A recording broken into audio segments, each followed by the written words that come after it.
آج supreme court میں خان صاحب کی کیس کی سماعت تھی۔ سپریم کورٹ نے اڈیالہ سے رپورٹ مانگی ہوئی تھی خان صاحب کی صحت کے بارے میں، سہولتوں کے بارے میں۔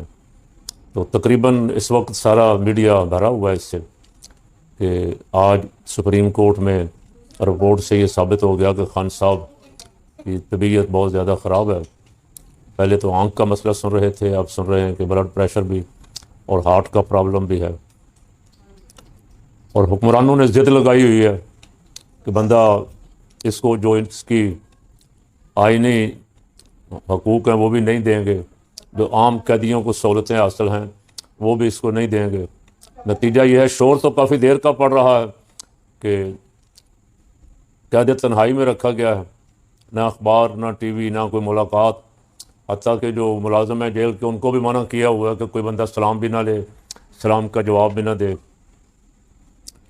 تو میں حکمرانوں سے کئی دفعہ کہہ بیٹھا ہوں کہ نیک نامی کماؤ، بدنامی نہ کماؤ، وہ کام کرو جو آپ کل برداشت کر سکو، اور اتنا کو کرو جتنا بھگت سکو۔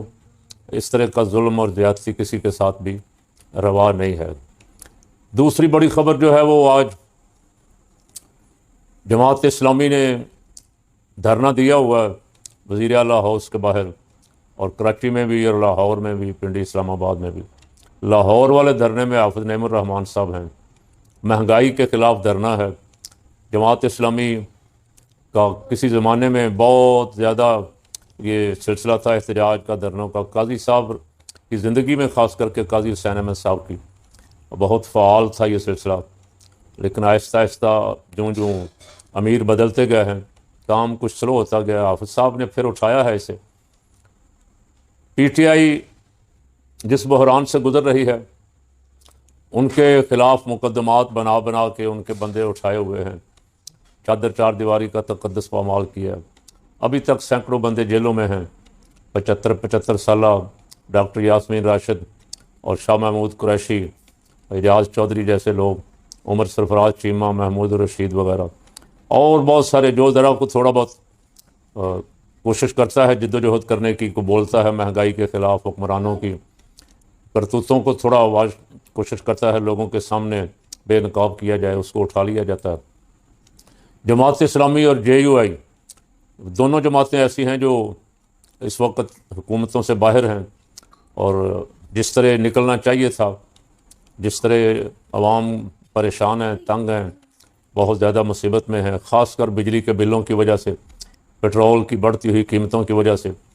حکمران، ان کی اپنی رپورٹیں یہ ہیں کہ وہ لیوی کے نام پہ جب سے ایران کا مسئلہ شروع ہوا ہے، ایران امریکہ کا، 100 ارب سے زیادہ منافع کما چکے۔ آئی پی پیز کی بھی چاندی ہے، ان کو بھی اربوں روپے مل رہے۔ مر رہا ہے تو غریب مر رہا، عوام پس رہی۔ اسے ہوا کا ایک ٹھنڈا جھونکا ہی سمجھیں گے اس شدید حبس اور سیاسی گرما گرمی میں کہ جماعت اسلامی نکلی ہے، اور حافظ صاحب نے اعلان کیا ہے کہ جب تک قیمتیں واپس نہیں لائیں گے اس وقت تک ہمارا دھرنا جاری رہے گا۔ عوام کو بھی بھرپور ساتھ دینا چاہیے۔ ایسے احتجاج جو ہیں اپنے حقوق کے لیے، غریبوں کے حق کے لیے نکلنا چاہیے، یہ خوف کے بت توڑنے چاہیے۔ اور گھروں میں بیٹھے رہیں گے تو یہ جینا بھی مشکل کر دیں گے۔ یہ شاید سانس لینے پہ جو آکسیجن استعمال ہوتی ہے اس پہ بھی پابندی لگا دیں۔ قدرت کی بہت ساری عطا فرمائی ہوئی نعمتوں پہ تو یہ پابندی لگا چکے ہیں، اور مسلسل پابندیاں لگا رہے ہیں۔ اللہ کریم ان کو ہدایت دے، اور یہ قوم کی آواز جو باہر نکلے ہوئے ہیں ان کی بھی، اور جو گھروں میں ہیں ان کی بھی آواز سن لیں۔ ایسا نہ ہو کہ یہ پکڑ میں آ جائیں اور پھر پچھتاتے رہیں، پھر یہ لوگوں کو عذر پیش کرتے رہیں، اس وقت کوئی عذر پھر قابل قبول نہیں ہوگا۔ کل مصطفیٰ کمال صاحب بیٹھے ہوئے تھے ٹی وی چینلوں پہ، اور مسلم لیگ نون اور پیپل پارٹی کی ای تئی کر رہے تھے، جئی تئی کہہ لیں یا ای تئی کہہ لیں، پتہ نہیں کیا صحیح ہے، اور کہہ رہے تھے کہ یہ سارے وسائل لوٹ کے کھا گئے ہیں، عوام تک نہیں پہنچتے، جب تک صوبے نہیں بنیں گے عوام کو ان کے حقوق نہیں مل سکتے۔ رانا ثناء اللہ کو انہوں نے خوب لتاڑا، اور رانا ثناء اللہ پہلے تو محسن نقوی صاحب نے جس دن رگڑا دیا تھا اس دن بھی رانا ثناء اللہ صاحب کی زبان نہیں کھل رہی تھی، ادھر ادھر کر رہے تھے۔ اور جب کوئی پیپل پارٹی والا بولتا ہے تو پھر بھی رانا صاحب سوچتے ہیں 1000 دفعہ۔ نواز شریف، مریم نواز اور شہباز شریف تو بالکل ان کی زبانیں گونگ ہیں، ان کو تو صرف اقتدار سے غرض ہے، اقتدار ہمارے پاس رہنا چاہیے۔ کبھی ہم مری کے ریسٹ ہاؤسوں میں عیش کریں، کبھی لاہور میں، کبھی پنڈی کے گیسٹ ہاؤسوں میں عیش و عشرت کریں، جہاز ہمارے نیچے ہوں، پروٹوکول ہمارے آگے پیچھے دائیں بائیں پروٹوکول ہو۔ ان کو اس سے غرض نہیں کہ کیا ہونے جا رہا، کہیں نظر نہیں آتے حکمران۔ یعنی کشمیر کے مسئلے پہ جو جعلی انتخاب کے ذریعے سیٹیں مل گئیں یہ نون لیگ کو، نون لیگ کہیں کشمیریوں کے ساتھ کھڑی نظر آئی؟ کتنے دنوں سے وہ بیٹھے ہوئے، اور یہ عقل مانتی ہے کہ کشمیری احتجاج میں بیٹھے ہوئے ہیں، 2 مہینے سے زیادہ ہو گیا، نون لیگ ان کے حق میں ایک جملہ نہیں بولی، پھر بھی ووٹ وہ نون لیگ کو ہی دے رہے ہیں۔ سبحان اللہ، قربان جائیں ایسے الیکشن کے، ایسے منصفانہ الیکشن کے۔ اور عوام کی پسندیدگی، اگر آپ کہتے ہیں کہ عوام نے ہمیں منتخب کر لیا تو پھر عوام کی ایسی پسندیدگی کے بھی قربان جائیں۔